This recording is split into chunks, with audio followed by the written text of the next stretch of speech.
So yes, we have done this before. The reason I'm aware of this is because it took 6 years off of my life.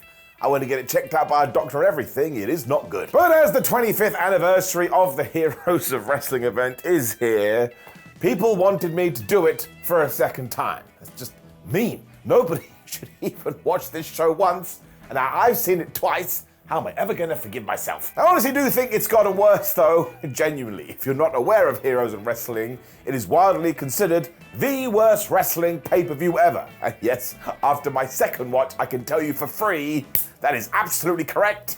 Let's retro up those downs. So let us start with some information. It did indeed air from the Casino Magic Arena in Mississippi. And basically people were doing this because the wrestling business was so hot in the late 90s. A bunch of old timers thought, well, we could make some money here. Listen, I got no problem with that. I want everyone to make some dough. But straight away, you hit play and the sound isn't working. Now again, this is pay-per-view. So you have put money down and you can't hear anything. One of two things are gonna happen. One, you're rightfully gonna be pissed off, or two, you're gonna think you've gone deaf. The other issue is there had been a commentary change at the last second too. That's because legendary announcer Gordon Soley wasn't able to make it to an event because he was dealing with some health problems. Now I've got no problem with that. Your health is way more important than anything. It did mean the Heroes of Wrestling production team had to scramble though, and they had Dutch Mantel. That was perfectly fine. He knows what he's talking about.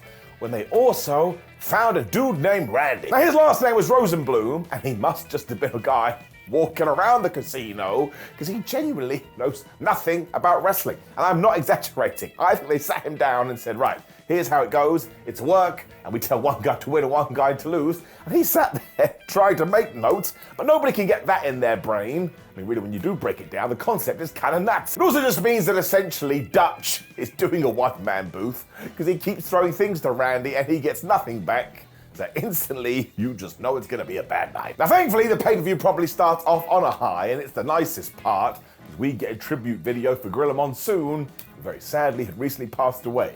But again, just reminded you what a hero he was. Now, I don't usually up and down these things, because me wiggling my finger around is not important, but because you're not getting any more, this gets it up. We should all go watch some Gorilla clips today. Before we go right into match one after this, and it is Marty Janetti and Tommy Rogers taking on the Samoan SWAT team. I guess in many ways, this is probably one of the better matches of the night, but it still ain't good. It also means you get Samu and the Tonga Kid, who you'll properly recognize. And listen, Seeker walks to the ring with his family members, and that's why I don't want to be too horrible here, because of course, in the years past, and only a few months ago, he did pass away. Once again, I got no problem with anyone appearing on this show. I don't think it was their fault it went so bad. There's probably something happening backstage. But still, you ain't gonna get much from it. This all starts with manager Paul Adams cutting a promo, but I think off camera, somebody must have had a sniper aimed at his head, because he sounds terrified. He's like, oh, welcome to the match. I'm like, what is wrong with you? And if you have got a problem, just nod twice for yes. You think even more confused because Janetti and Rogers make their entrance after the Samoans, but I swear it is the same music. Now, no one is going to know for sure because the audio is like -2, so you're struggling to begin with, but it kind of happens throughout the damn thing. Maybe they just bought one track and went, you could all have the same thing, which goes against the very core of wrestling. They all then honestly just pose for hours. I think they saw the setup on the fans. They're like, you know what? We don't want anything to do with this, and I get it. Monsoon hits a drop kick too, and Randy Rosenblum calls it a flying leg kick. So we have to give Randy a massive round of applause. That is such a better name, and since 1999, we all should have changed it. Samu and the Tonga Kid then have some miscommunication, and they fly right into each other. Just when Rogers thinks he's going to get the advantage, wham! They smack him right in the balls. Now, I remember last time we did this, we had a punch in the dick counter because these got so out of control, and even now in 2024, don't worry, it happens again. I mean, that would have been weirder. It's not Back to the Future. Nobody has changed Heroes of Wrestling. Just realized I got that wrong, because it is Tommy that does the whacking in the groinal regions, and that's why I got so confused. This is proper 2 + 2 = potato stuff. He's meant to be the babyface, and he is getting the advantage by cheating, and nobody explains it at all. Once more, why are we watching this again? It's not good. It also means when the Samoans come back and headbutt him, everybody cheers, because of course they do. Nobody wants to be hitting the testicles. Hammer uses that as fuel too, because he just hits Janetti with a TK out of nowhere for the 1, 2, 3. But I'm undersold that, because like many counts on this show, it's literally like this, 1, 2, 3. It's so quick you kind of have a little jolt. Now, all things considered, compared to the rest of the card, like I've talked about, this would actually be deemed good. But if you compared it with anything else in the world, well, it has to get it down. It just tells your brain right away this is going to be a very puzzling evening. You then see George the Animal Steele and Sensational Sherry arriving at the venue. So you're looking at the watch going, damn, you were in late. Tully then cuts a promo saying that the animal is here, so we all better get ready for the animal, because he's an animal where he walks off in the wrong direction and she has to go get him. Now, listen, I suppose that is meant to tie into his character, but given that this whole production is just a mess, it looks like he went the wrong way. It also leads to the battle of the nicknames, because it is the animal taking on the hammer, because Valentine is here.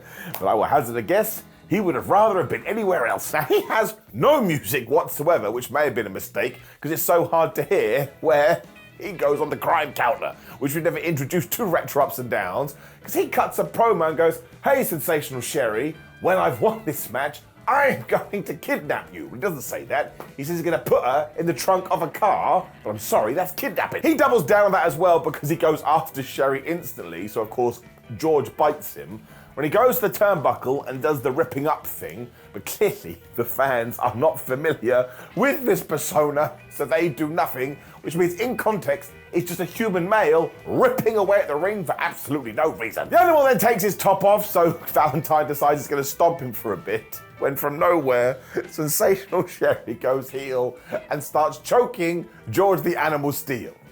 Commentators barely react at all, the fans don't react at all, and to be honest, I don't even think the animal realizes. A weapon is then involved and everyone is trying to hit everyone else before Sensational Sherry takes it away, when yep, we start whacking people in the dick. So there is the second one. And by this stage already, you're like, why do we have so many of these? And why does the ref not care? And why does the commentators not care? And why does the audience not care? Why doesn't anybody care? It's like my relationship with my parents. Martel then passes object to Greg and it kind of gets used, but then it kind of gets hidden in people's pants as well, or their trunks. And I'm like, why bother doing that? It's already been used right in front of the referee and they didn't care, so why do you need to hide it? From nowhere, Steele is then like taking comfort in Sherry's arms. I'm like, how do you not know she screwed you over? I think this pissed off the Sensational one too, because she just gets a chair and wham, smacks him one. It's like, well now, if you don't know, it's all on you. Valentine doesn't even bother to follow up on this, and he just pins George the Animal Steele, and I celebrated, because thank goodness this mess is over. Steele sort of gets his revenge too, because he throws Sherry out of the ring, but you would honestly benefit more from just staring into a dark void down a deep abyss. You will get more entertainment from doing that, or punching a wall, or going up to someone you know is going to reject you and saying, do you want to go out for me? And they say no. That's how low you have to be to want to watch this. Surprise, surprise, it gets it down. Julio Fantastico is then interviewed after this. Maybe. I don't know, because you can't hear him. Thankfully, we learn he's facing two cold Scorpios like an idiot. I was like, well, maybe this one isn't too bad.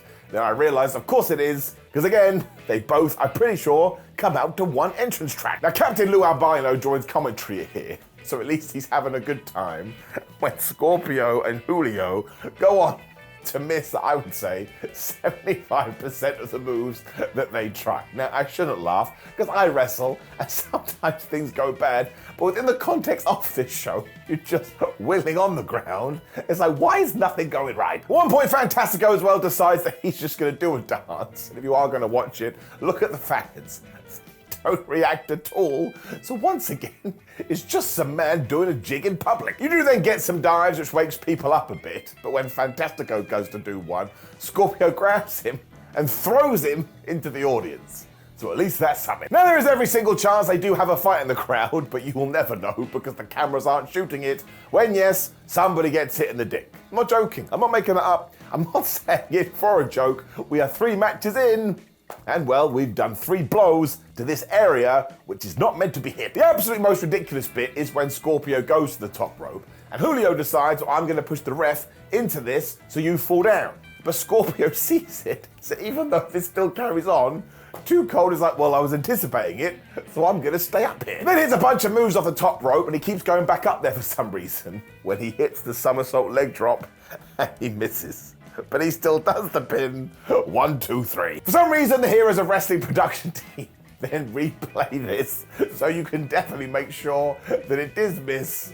I'm just going to give it a down. I mean, it does make me laugh, especially because right after this, the commentators tell Lou Albano, oh, by the way, you're like the general manager, whatever, of Heroes of Wrestling, and he acts like he's just won the lottery, so no one tell him. This was most definitely going to be a one and done, and nobody should ever have talked about it again. It's all getting it down. Which is when King Kong Bundy yelled at Yokozuna backstage. Okay, when if you want, you can have some fun. And I mean fun if it was hell, torture, and you wanted to poke yourself in the face. For it is the Iron Sheik and Nikolai Volkov taking on the Bushwhackers. And even in 1999, if the WWF had done that, well, you'd know you'd been pushing it. I mean, 3 years after this, the Iron Sheik was struggling to walk in the WrestleMania 17 Battle Royal. So you can figure out he ain't in great shape here. And also, they're like children. Because we get told the Sheik's going to do the Iron Club juggling thing, when Nikolai decides, nope, I'm going to sing the Russian national anthem instead. So this is like the kids on Christmas Day. It's like, listen, little Johnny, you go first, and little Lucy, you go second, but please don't do them together, because it's an absolute mess. Luke and Butch then make their entrance, and they must have told everyone they were going to hand out free ice cream, because from nowhere this place explodes. At least that was kind of pleasant. The heels then attack them from behind, which actually makes sense given they got such a good pop, where I swear, time slows down because they are so damn slow. And I guess, why would you bother going fast? But I had to like get my watch up and look at the second hand just to make sure, but nope, it was actually in real time. Bless these Bushwhackers too, as when they do make their comeback, they hit the best double clothesline I've ever seen. I mean, honestly, I've seen a penguin hit harder is the lightest thing you will ever see in your life. The match then stops because the Iron Sheik can't handle the fans chanting USA when Nikolai Volkov goes for a kick and he misses. He actually misses. Somebody help my tum-tum. We also then get another low blow, which is still not a DQ. And you may remember on Heroes of Wrestling Round 1, we had a dick counter. It's the only reason I'm not doing it this time. Maybe I said that earlier. I don't know. My brain has stopped working. But just know this. If for some reason you got a weird fetish where you enjoy people being whacked in the balls, this is the show for you. The referee then gets confused for no reason, although the Iron Sheik does apply the camel clutch when the Bushwhackers get the hot tag. Well, he's Butch tags Luke. But you cannot call it a hot tag. You can't even call it a weak tag. You can't even call it a cold tag. It's basically just a slap, and he does some stuff. His big plan is to do a double headbutt, which he kind of does when Nikolai goes, I'm going to use this weapon. He totally misses. He hits the Iron Sheik, and the Bushwhackers just pin him for the 1, 2, 3, meaning there was a grand total of 0.5 moves in this entire match. I mean, it's genuinely a farce. Now, you will laugh at this one, because at least the characters are over the top. But still, I cannot believe you're able to watch this still. Down. When just for fun, Tully Blanchard arrives in a limo. Why not? It also means we can reintroduce the crime counter here, because he does start cutting what is quite a good promo when his opponent Stan Lee turns up, and he too tries kidnap, because he tries to throw him in the back of the car. Now this must have happened early in the day, because then we're back talking to Tully after this, and he once again cuts quite a good promo on Stan Lee. When we get to the match, yes, once again, it just doesn't work. Just realized I called him Stan Lee when I meant Stan Lane. That is what has happened to me. Obviously, Stan Lee is like somebody that created comics. Can somebody please help me? I've lost my mind. You see what Heroes of Wrestling does? You just start saying things, and then you go to the next cut, or whatever you want to call it, and you look to the sky. Did I just say that? And I did. Bottom line is, don't watch it. Stan is using Rita the Ring post here, and even starts choking Tully Blanchard with a cable. This happens in like the first 2 minutes of the match. So again, like a fool, I got quite excited, and the whole thing falls down. I mean, Stan is keeping 1980s wrestling alive because he hits an axe handle, and after he gets punched in the face, he does a side Russian leg sweep. And Blanchard gets in on that act too because he applies the figure 4.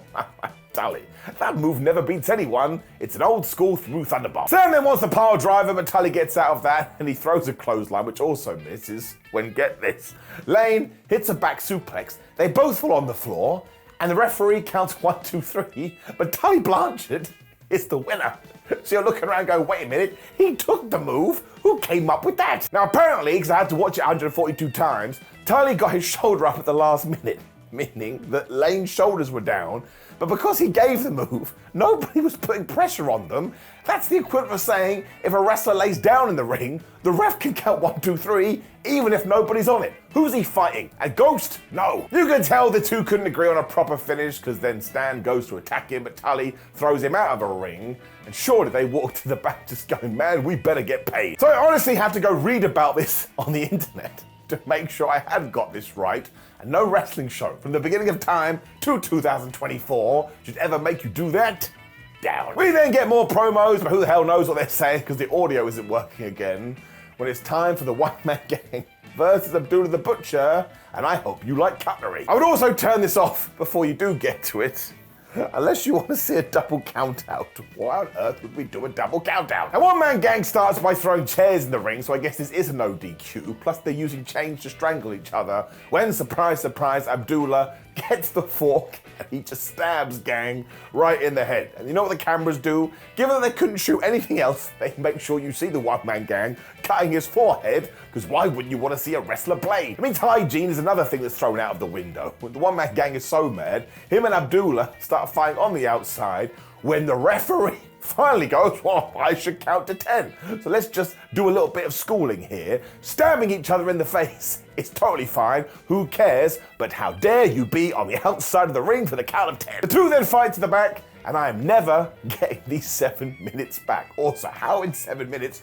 did they take a fork and make the other person bleed? Is that the only thing they came up with in the back? Is they want to do some slams, you want to do some near falls, some 1, 2 oohs? No, I just want to stab you in the head, and the other guy goes, oh, sounds great. This show also does not need that. It's the last thing it needs, especially here. So surprise, surprise, get it down. And you would never in a million years guess what is next either, because we cut to the casino where Lou Albino, Bob Orton, and Jimmy Snuka are playing cards. What? Orton is cheating and Lou is so enraged. I think that's what leads to this match. Bob Orton versus Jimmy Snuka. Now look, these two, at least some point in their careers, have been able to put on at least half decent matches. Not here. What really sums it up best is at one point Orton tries to clothesline Jimmy Snuka over to the top rope, and instead he just falls down in the ring. Bob then decides to work over Jimmy's arm, I think for 25 years. That's right. A quarter of a century later, which is where we are now, I finally think Bob Orton has decided, I'll stop working this thing, because it just goes on, and it just goes on, and it just goes on. You then get some homophobic chants from the crowd, and that's why I like this is genuinely the worst show ever, because now I'm offended when Snuka tries to do a headbutt. You guessed it, he misses. The shoulder tackle then somehow takes them both down when they kind of tease they're gonna do a superplex. I'm like, no way, which is true, because instead Orton just falls back to the mat, as it turns out. Lou Albino, who had come out with these guys, holds on to Snuka's foot, but once again, they're meant to be the baby faces and they're cheating. Jimbo then hits a crossbody.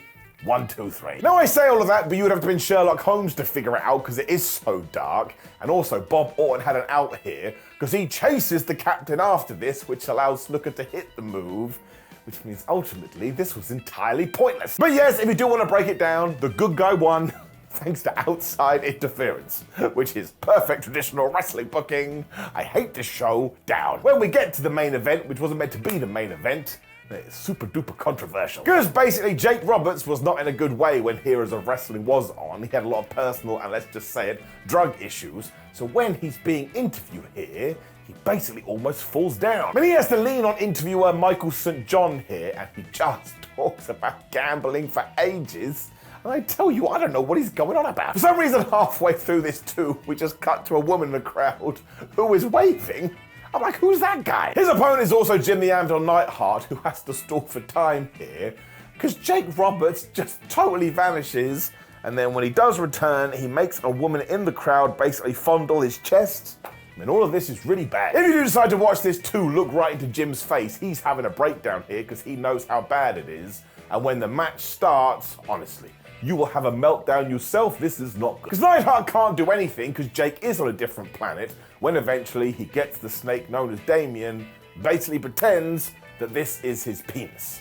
And there are kids in the audience, I started to wiggle and jiggle because I can't handle it. Now, I'm pretty sure that Jim actually tries to leave him. I don't blame him. When King Kong Bundy turns up, which can't be the plan, because he looks at Jake Roberts and basically calls him a mother flubber. He soon interferes and the referee looks totally bamboozled when Yokozuna arrives, when it's like Raw from 2018. All of a sudden, we're going to do a tag team match. I mean, you literally see a producer run out there to try and get everything back in order. And look, I love Yokozuna. He is one of the best of all time. I'm not trying to be mean here, because each to their own, but he is also way overweight. And given how he did pass away, no, you can't unsee it. They then start hitting each other with chairs because there is no plan. When, of course, Jake Roberts hits a low blow. I'm like, why do we need so many of these? Now they don't mean anything. Yoko then gets a tag and doesn't do much of anything, when somehow Bundy splashes Jake and pins him, and the ref once again goes 1, 2, 3 with the fastest count either. But yeah, run it back and figure it out. Neither of these guys are the legal men. I think Jake Roberts is then meant to hit a DDT on the random dude that ran out there, but he can't do it, so Yokozuna instead crushes him with a Samoan drop. When from nowhere, Jake is back, and he takes the snake, and he just throws it on this dude's face. But again, who is the dude? The pay-per-view then goes off air really quickly, which is an offense to anyone that had spent money on this. But in terms of my overall health and well-being, thank goodness for that. So this match is actually incredibly sad to watch because, again, a lot of them are going through it personally, but you cannot get away when it comes to the entertainment factor. It doesn't just get a down, it gets a brown down. And if you watch a lot of ups and downs, we have not done that in a while, but trust me, I have no choice. The show overall is also the biggest brown down of all time, and listen to me. I'm not going ha ha he here. Don't watch it. All you will do is make yourself upset. I mean, I am genuinely devastated I have had to do this twice. People say it's the worst pay-per-view ever. We've talked about this. That's because it really, really is. I mean, why do you think there wasn't around? Now, as always, if you want more retro ups and downs, you've got to make a lot of noise in the comments and on social media and tell people and say which events you do watch. Otherwise, interact with the video, but I'm done. I'm gonna go lay down in the bath or something, or listen to angels singing, whatever I need to do to get my equilibrium back. How on earth does this show get worse every single year?